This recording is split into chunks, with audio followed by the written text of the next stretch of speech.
Mr. Speaker, my question is for the Premier, and I would like to read a quote. In the past, political whim and government ideology has driven minimum wage. We have to bring in legislation to tie it to inflation. I hope we have the support of other parties in the legislature. It is the fairest position we could have taken. Mr. Speaker, can the Premier tell us who said that? I think I might have said that.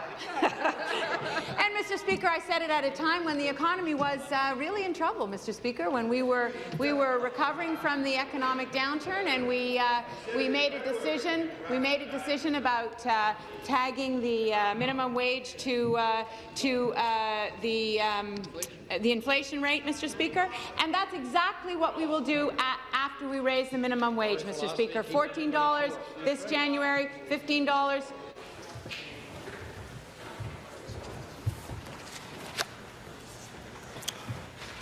We'll move to warnings if we need to.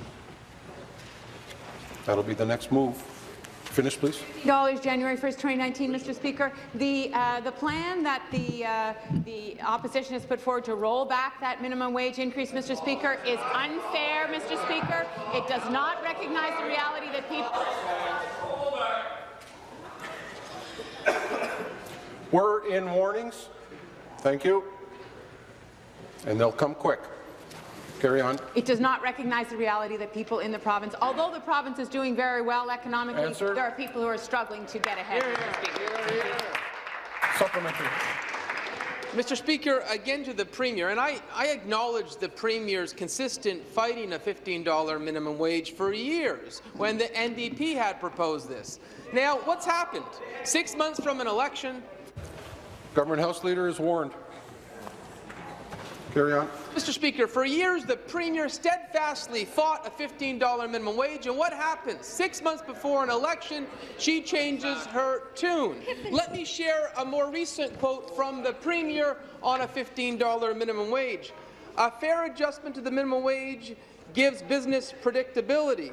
It takes the decision out of the political whim. The Premier was fighting for business predictability against a $15 minimum wage. Can the Premier tell us why all of a sudden she has changed her mind? Thank you.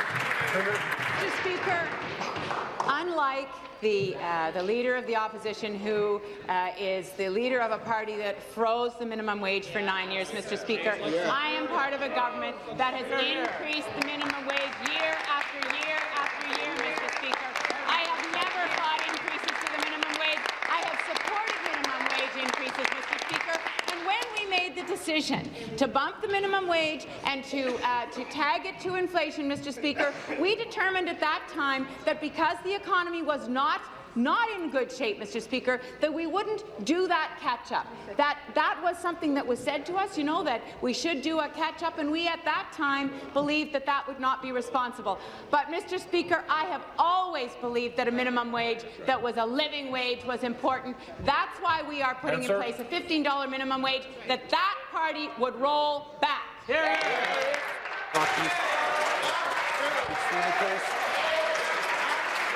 Be seated, please. Thank you.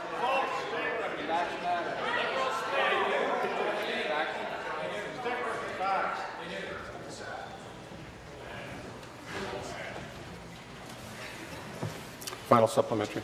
Mr. Speaker, again to the Premier, and I'd appreciate that we don't say false statements in the House like a rollback that the Premier knows is absolutely false. But let me just say, you know, what the gist of my question about is this. You've got TD Bank saying 90,000 jobs will be lost. You've got the Chamber saying it's well more than that. We're going to see low-income vulnerable workers lose their job because the Premier refuses to have a reasonable phase-in. Well, you know, the Premier actually said something else recently. This is the Premier of Ontario. We really want to move away from an ad hoc system. We have to move very carefully because this is about making sure we retain and create jobs. This isn't speaking against the NDP proposal for a living wage. So you have the Premier saying it will kill jobs, and then all of a sudden she changes her mind. So if a year ago you think it killed jobs, Mr. Speaker, why does the Premier think now that all of a sudden her previous statements don't exist? Be seated, please. Be seated, please. Thank you. Without the comments.